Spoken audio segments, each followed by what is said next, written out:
1980 was the year that a dream became reality in Minnesota. Max Winter had always hoped that the Vikings would someday call one of the finest complexes in professional sport their home. Someday arrived during the 1980 football season. The new complex is to be dedicated to Max Winter and will be named Winter Park. Winter Park is but one landmark of a new Viking era.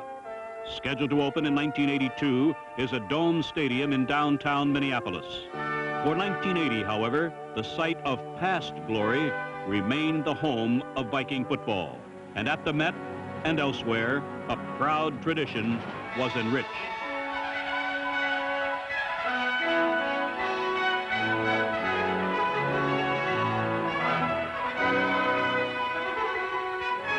The 1980 Minnesota Vikings. So-called experts called them a team out of step with pro football in the 80s. But the Vikings were not only in step, they led the way. By season's end, they had surprised everyone but themselves by winning their 11th NFC Central Division title in the last 14 years. The Vikings are in a position of a man that went to Las Vegas and he's playing with house money. He has everything to gain and nothing to lose. Not too much is expected of the Vikings. I think that's exactly right, Ray. Nobody expected too much of the entire team for the entire season. I think they were looking at maybe an 8-8 team if they're lucky, and here they are in the playoffs and going against supposedly one of the great teams in the league. And speaking of 8-8, there were definitely two seasons for the Vikings. 3-5 the first half, 6-2 the second half. As of right now, the Vikings feel to a man that they're playing as well as anybody in the league. Anything can happen. The underdogs came out snarling at a team that had beaten them 42-7 during the regular season.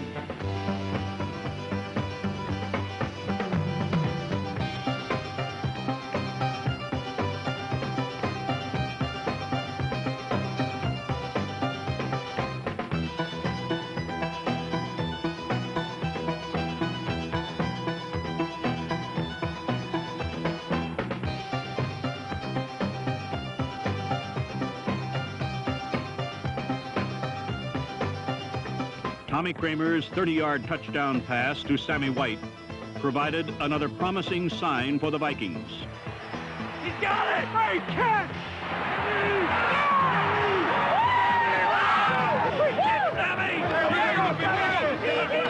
Then suddenly, the promising signs faded. In the second half, the Vikings lost 3 fumbles, equaling their entire regular season total, and missed opportunities haunted them throughout the remainder of a game they ultimately lost 31-16. So ended a season that contained the elements of classic melodrama. It was the best of times, it was the worst of times. But the bright best of times stand out in the memorable tale of the 1980 Minnesota Vikings.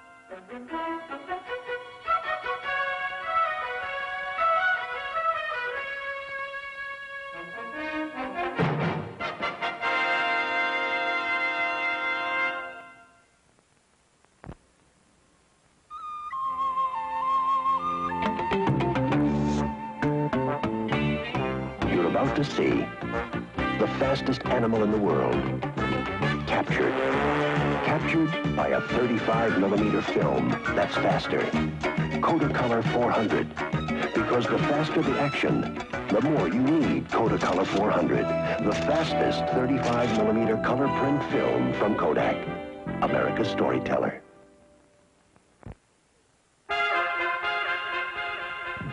Most forecasters felt the Vikings were incapable of even a .500 season. That opinion was not shared by loyal fans, of course, and the players refused to be discouraged by prophets of doom. Before the season started, no one expected the Vikings to win the Central Division. And that is very heartening for me as a player, because we've shown a lot of resiliency, and you've got to have that to be a championship team. Opponents sought to rip that resiliency to shreds. Initially, The Vikings were perceived as lightweights. They brought out the Boy Scout in those eager to lend a helping hand. The hands of others were not so helpful. But the Vikings learned to roll with the punches and woke themselves up from a bad dream. Then they created nightmares for others.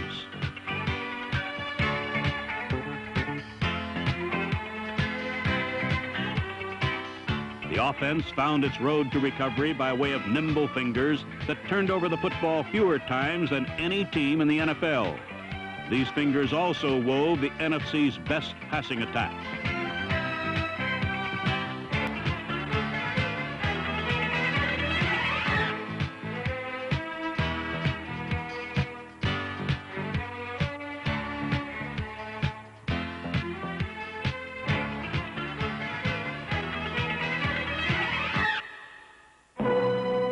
The measure of this team came into focus in the season opener.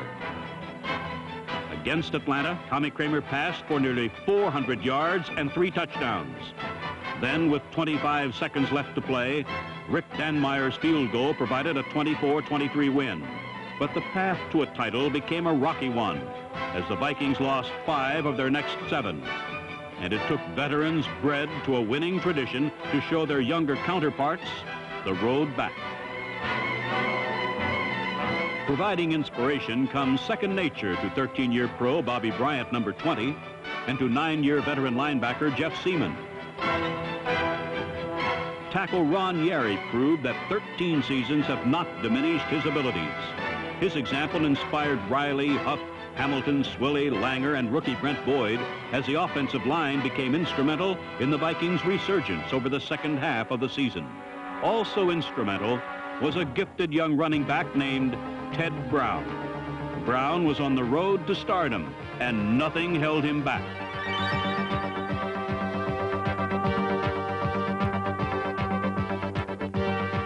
In his second season, Brown rushed for 912 yards. Over 500 yards came in the season's final 8 games, and 7 of Brown's 10 touchdowns were scored during this stretch.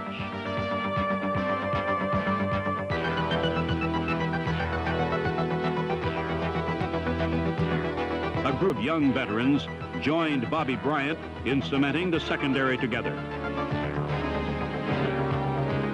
Tenacity marked number 25, Kurt Knopf's first season as a full-time starter. Third-year pro John Turner, number 27, led the team with 6 interceptions. Number 45, Tommy Hannon, stole 4 passes and scored the first touchdown of his 4-year career. Together, these stars of the future and stars of the past built a champion for the present. The architect was, of course, Bud Grant, one of the most perceptive of head coaches. I remember an incident where I made a mistake on a particular play, and it was the very first week of camp. And towards the end of camp, and just as we were getting ready to break camp, I made the same mistake again, but I didn't realize it until Bud Grant came up, tapped me on the shoulder, and reminded me that 3 weeks ago I had made the same mistake. And it really put an impression in my mind, because I thought, geez, there's 80, 90 football players out here. How does a man know exactly what's going on? He seems to be an overseer of everything. He knows exactly what you're doing at all times. Grant is full of surprises on the field as well as off.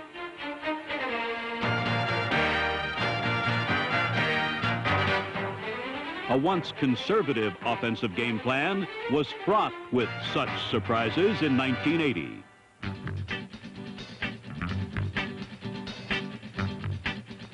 But a Bud Grant team can also get down to basics, and razzle-dazzle was skillfully blended with run it up the gut.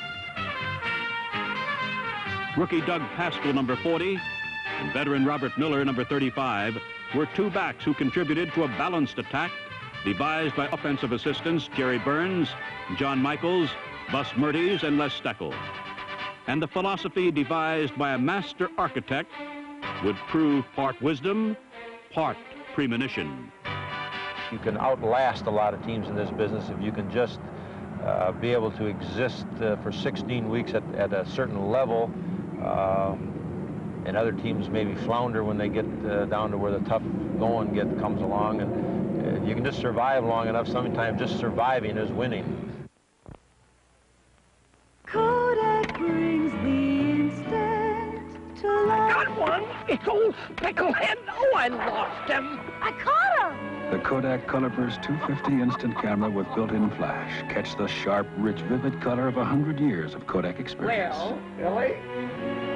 Oh, Specklehead! The Kodak Colorburst 250. Kodak brings the instant to life. Minnesota Viking defense. It is the very essence of black and blue division football. 1980 Pro Bowl starter Matt Blair, seventh-year veteran Fred McNeil, and team tackle leader Scott Studwell formed the linebacking unit that ignited the defense.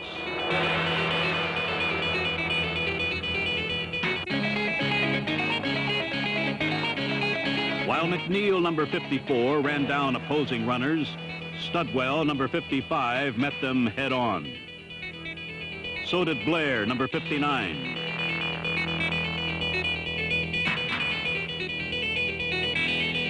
These linebackers often recalled the purple people eaters of yesteryear. But defensive assistants Bob Hallway, Jim Carr, Floyd Reed, and Tom Cicchini brought sophistication to the Vikings' defensive strategy. In the past, there was Alan Page, Eller, Marshall, and Larson. Well, we don't have those guys anymore. It's a new look. Blitzing is part of it. Sometimes you send one linebacker, sometimes you send them all. We're doing a little bit more technique-wise to get to the quarterback, stunting more, maybe a loop, which the two inside guys are running a loop behind one another. One goes first and one comes around.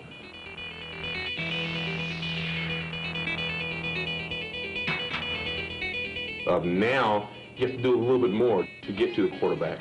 I think the Vikings have, since I've been here, 7 years, when I first came here, we didn't do that much. But now we're really coming at them. Also coming at them was tackle Doug Sutherland, number 69. And Mark Mullaney, number 77, was likewise tough to contain.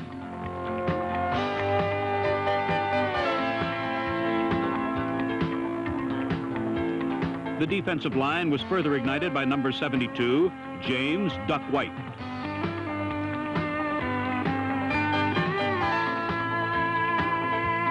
Number 75, Randy Holloway, demonstrated other ways to disrupt enemy passing attacks. Holloway benefited when number 79, Doug Martin, shot down the aerials. Despite reporting late, number 1 draft pick Martin produced 5 sacks. Foes also found rough treatment at the hands of the special teams. The Vikings boasted the NFL's second-best punt and kickoff coverage units. The special teams were also adept in returning kicks.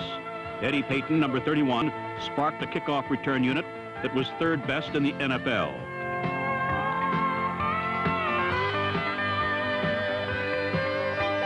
Payton afforded good field position that gave rise to a sound catchphrase for success.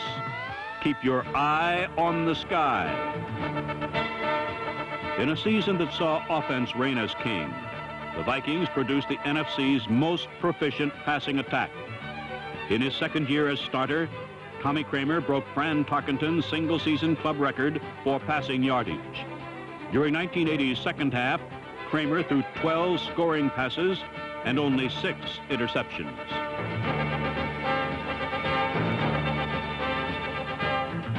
Kramer's targets included the NFL's most productive backfield receiving tandem. Ted Brown, number 23, and Ricky Young, number 34, combined for 126 receptions and 4 touchdowns. A taller target was 6'4" tight end Joe Sensor, number 81, who had spent 1979 on injured reserve. Throughout 1980, his aggressive style of play threatened to return him there.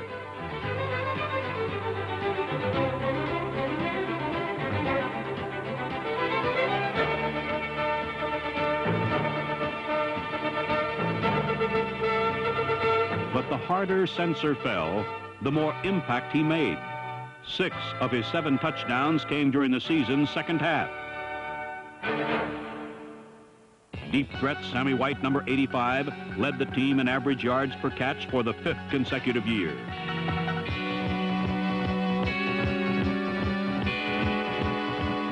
White's array of moves are like bold strokes of art.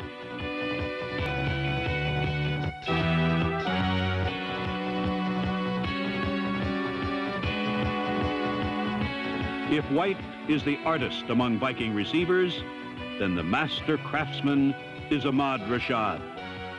Many players in our business have great ability, but you have to combine ability with the desire to excel. And I think Ahmad has that desire to excel at his position and works hard at it full time. The essence of Rashad's craft is the precise pattern. I like to think of myself as a person who runs long patterns well, runs medium patterns well, and runs short patterns well. So there's nothing that you can come out, say, on Sunday and take away from me.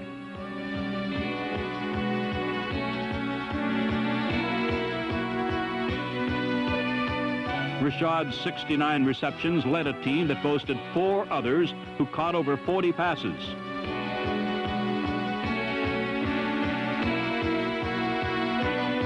For the 2nd consecutive season, Rashad gained over 1,000 yards receiving and was named to the Pro Bowl. In an era where flashy wide receivers razzle, dazzle, then fizzle from sight, Ahmad Rashad has endured by virtue of an altogether different quality. When I leave football, I would like for everybody to remember me as a guy who was consistently good. Not a guy that was up one Sunday, down the next Sunday, but good every single Sunday.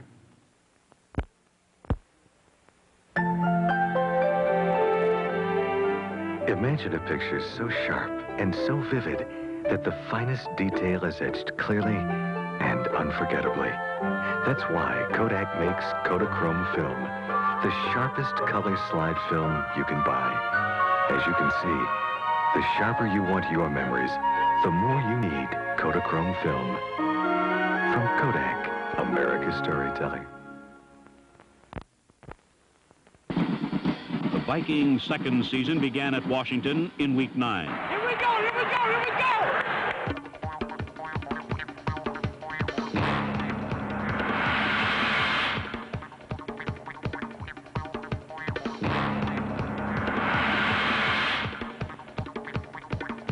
A pair of interceptions by Larry Brune, number 24, were just part of a day in which every move seemed to pay off. And the Vikings hit the jackpot in all phases of their game.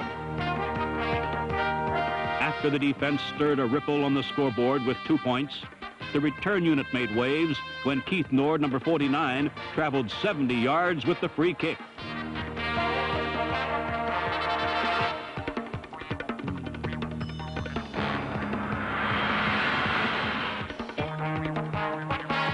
More waves were made by Steve Dills, who made his first NFL start in place of an injured Tommy Kramer.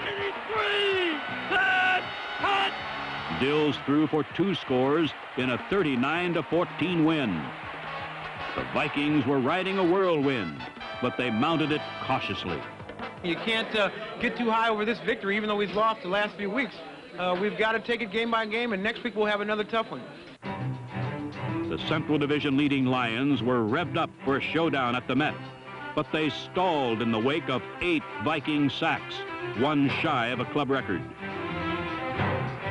Detroit's Gary Danielson was pressured into mistakes, and a defense recharged by daring and hustle took advantage.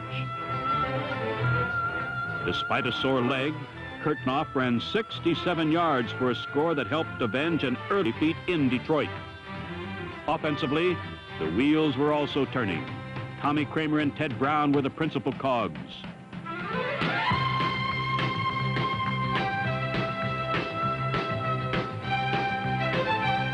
The 34-0 win evened the Vikings record at 5-5. The whirlwind was now in full force.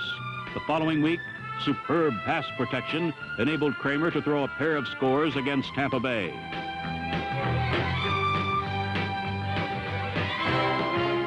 Ted Brown scored 2 touchdowns as the Vikings produced 450 yards of total offense.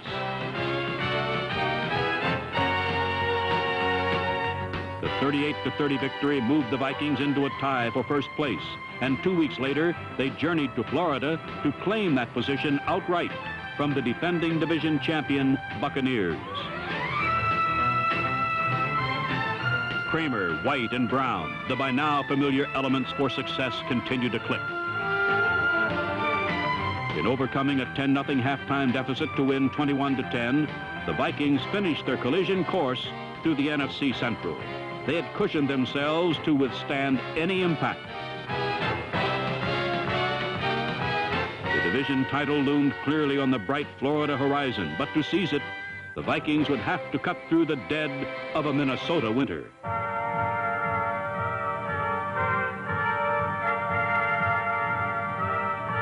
Sam Ritigliano's Cleveland Browns were attempting to clinch a division title. While Bud Grant kept his eye on the Browns, Viking fans kept their eyes on the sky. Kramer would pass for a club record 456 yards in this game, but in the first half, his precision passing could not produce a score. At halftime, the Vikings trailed 13-0, and a title-clinching victory was fading from sight. In the third quarter, the end zone was no longer impenetrable. Joe Sensor's touchdown restored confidence, but the Browns would not budge. With over 5 minutes remaining in the game, they held a 23-9 lead. Then all at once, the second half whirlwind returned.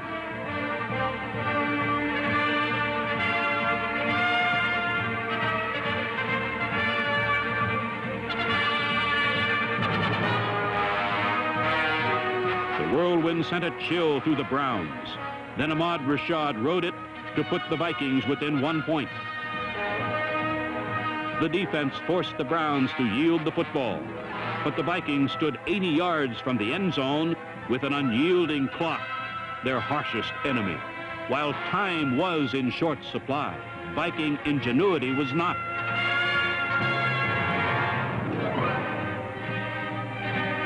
The Vikings mounted one last challenge against the fates that had stood this game on its ear. Oh, my goodness. 2 missed field goals and 2 extra points. And the Vikings trail by 1, but the crowd has not given up yet. 23-22 in favor of Cleveland. 5 seconds left. First down, Cleveland 46. 3 wide receivers right, Kramer back to pass. He's going deep down the right side, and it is fought for, and it's touchdown! Touchdown! Rashad! I don't believe it! I don't believe it! The Vikings are in the playoffs. Absolutely one of the great dramatic finishes of any football game anywhere. 28-23. The Vikings go to the playoffs. Here was a fitting climax for any tale, but it was especially fitting for a stirring tale of 2 seasons.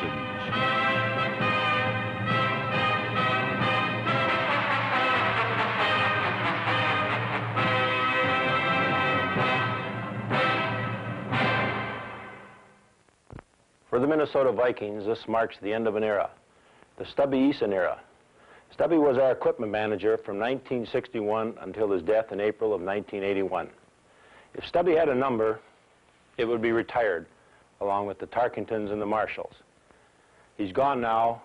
He's missed, but not forgotten.